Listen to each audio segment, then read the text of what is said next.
Hello friends, welcome to my channel. इस video में हम NSAID ड्रग के बारे में पढ़ेंगे। ओके, सबसे पहले हम NSAID का फुल फॉर्म जानते हैं। तो इसको क्या बोलते हैं? Non steroidal anti inflammatory drug.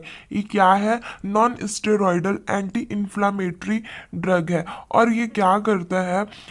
हमारे बॉडी में जाके analgesic that medication are reduce pain, fever and inflammation. और ये एक one type of analgesic drug है। और जो क्या करता है, ये पेन को, फीवर को और इन्फ्लामेशन को रिड्यूस करता है। ठीक है। इसका केमिकल नेम तो मतलब बोल सकते हैं कि ये एंटी इन्फ्लामेटरी है, बट इसका क्या केमिकल एजेंट क्या है या फार्मालॉजिकल एक्शन क्या होता है? एनाल्जेसिक होता है, एंटीपायरेटिक होता है और एंटी इन्फ्लामेटरी होता है।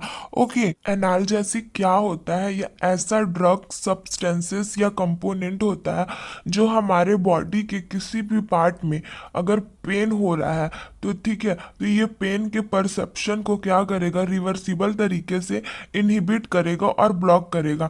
इसमें रिवर्सिबल जो वर्ड है वो बहुत ही इम्पॉर्टेंट है, क्योंकि ये पेन को हमेशा के लिए ख़त्म नहीं करते, ये कुछ टाइम के लिए उसको इनहिबिट करता है, रोक देता है। सेकंड हम देखते हैं एंटीपायरेटिक। तो एंटीपायरेटिक ड्रग क्या होता है कि जो पायरोजन की एक्टिविटी के कारण हमारे बॉडी का टेम्परेचर एलिवेट हुआ रहता है, तो ये क्या करता है? उस टेम्परेचर को रेगुलेट करता है। Non steroidal anti inflammatory drug. और जो हाइपरथर्मिया का कंडीशन लीड होता है, उसको, उस टेम्परेचर को क्या करता है? नॉर्मल करता है और टेम्परेचर को मेंटेन करने का काम करता है। ओके, थर्ड हम देखते हैं एंटी इन्फ्लामेटरी ड्रग। तो एंटी इन्फ्लामेटरी क्या होता है? ये इन्फ्लामेटरी इन्फ्लामेशन के कंडीशन को क्या करता है? रिलीव करके जो हमारा नॉर्मल फिजियोलॉजिकल स्टेट है हमारे बॉडी का, उस कंडीशन में, नॉर्मल कंडीशन में लेके आता है non steroidal anti inflammatory drug. Okay, next हम देखते हैं क्लासिफिकेशन। ओके, तो सबसे पहला इसमें नॉन सेलेक्टिव कॉक्स इनहिबिटर। तो इसमें दो चीजें हैं अंडरलाइन करने के लिए। तो सबसे पहला है नॉन और दूसरा है कॉक्स। तो नॉन सेलेक्टिव और कॉक्स इनहिबिटर, इसका मतलब ऐसे के ऐसे सारे के सारे जो ड्रग होते हैं वे कॉक्स 1 या कॉक्स 2 दोनों में से किसी को भी इनहिबिट करते हैं। तो इस ड्रग को हम क्या करते हैं? Non selective COX inhibitor. Okay, तो जो कॉक्स होता है साइक्लोऑक्सीजिनेस, ये हमारे बॉडी में टू टू टाइप्स के होते हैं। ठीक है। और जो कॉक्स 1 होता है ये कॉन्स्टिटेटिव होता है, मतलब जो हमारे बॉडी में एनी टाइम प्रेजेंट होता है। ओके, और जो कॉक्स 2 होता है ये क्या करते हैं? बेसिकली रिस्पॉन्स करते हैं कोई भी इन्फ्लामेशन हमारे बॉडी में जब क्रिएट होता है तब।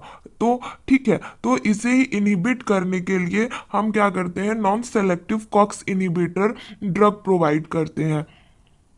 जो नॉन सेलेक्टिव कॉक्स इनहिबिटर होते हैं वे क्या करते हैं? कॉक्स 1 और कॉक्स 2 के वजह से जो प्रोस्टाग्लैंडिस बन रहे हैं वो इसको इनहिबिट करते हैं। ठीक है, लेकिन जो कॉक्स 1 होता है वो इन्फ्लामेशन के लिए ज़्यादा रिस्पॉन्सिबल नहीं होता है। कॉक्स 2 ज़्यादा इन्फ्लामेशन के लिए रिस्पॉन्सिबल होता है। लेकिन अगर ये नॉन सेलेक्टिव कॉक्स इनहिबिटर सही तरीके से, मतलब सेलेक्ट करके इन्फ्लामेशन कॉक्स 2 को इनहिबिट ना करके कॉक्स 1 को इनहिबिट कर रहे हैं, तो इससे हमारे GI ट्रैक्ट में अल्सर होने का चांसेस होते हैं। Okay, non selective COX inhibitor category के और सब कैटेगरी हैं। तो सबसे पहला है सैलिसिलेट, जिसके अंदर आता है एस्प्रिन। तो एस्प्रिन क्या होता है? ये ब्लड क्लॉटिंग को इनहिबिट करता है। ओके, लेकिन जब अगर हमारे बॉडी में कोई भी इन्फ्लामेशन हो रहा है या चोट लग रही है, तो तब अगर हम एस्प्रिन देंगे तो ये क्या करेगा कि ब्लड क्लॉटिंग को इनहिबिट करेगा, जिससे कि ब्लड ज़्यादा अमाउंट में हमारे बॉडी से बाहर निकलेगा। तो ये एस्प्रिन भी मतलब कॉज कर सकता है। तो ये एस्प्रिन इस तरीके से साइड इफेक्ट भी कर सकता है। ओके, सेकंड देखते हैं प्रोपोनोइक एसिड डेरिवेटिव्स। तो इसके अंदर क्या होता है?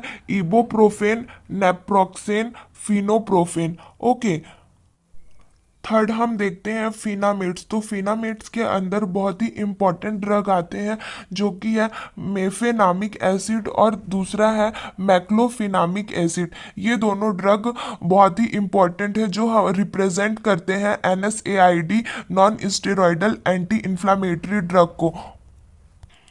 Fourth non steroidal anti inflammatory drug के सब कैटेगरी देखते हैं तो ये क्या होता है एसिटिक एसिड डेरिवेटिव्स। इसका है कीटोरोलैक और इंडोमेथासिन। फिफ्थ है पायराजोलोन डेरिवेटिव्स। तो पायराजोलोन डेरिवेटिव्स के अंदर आते हैं फिनाइल बुटाजोन और एजोप्रोपाजोन। ओके, और ये भी रिप्रेजेंट करते हैं NSAID को। फिफ्थ हम देखते हैं पैरा एमाइनो फिनॉल डेरिवेटिव्स। तो जो पैरा एमाइनो फिनॉल डेरिवेटिव्स होते हैं ये antipyretic with poor anti inflammatory action show करते हैं। ठीक है, जो पैरासीटामोल होते हैं वो।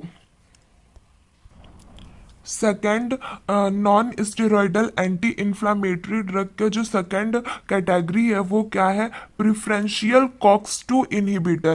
तो ये क्या करते हैं कि प्रिफरेंशियल इंपॉर्टेंट अंडरलाइन करने के लिए है। तो ये क्या होता है कि ये प्रीफर करता है कॉक्स-2 इनहिबिटर को, मतलब कॉक्स-1 या कॉक्स-2 में से ये कॉक्स-2 इनहिबिटर को प्रीफर करेगा।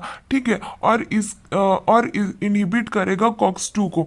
और इसके अंदर आते हैं डेक्लोफिनेक, एसिलोफिनेक और न्यूमेसोलाइड। ओके, और तीसरा है इसकी कैटेगरी का सेलेक्टिव कॉक्स इनहिबिटर, मतलब ये सेलेक्टिव कॉक्स-2 को ही इनहिबिट करेगा। ओके, कॉक्स-1 को इनहिबिट नहीं करेगा। ठीक है, और ये एंटी इन्फ्लामेटरी रिस्पॉन्स जो करते हैं कॉक्स-2 उसको इनहिबिट करता है और हमारे जो फिजियोलॉजिकल नॉर्मल स्टेट में लेके आता है। ठीक है, और इसके अंदर आते हैं सिलेकॉक्सिब और पैराकॉक्सिब। ये है non steroidal anti inflammatory drug के क्लासिफिकेशन।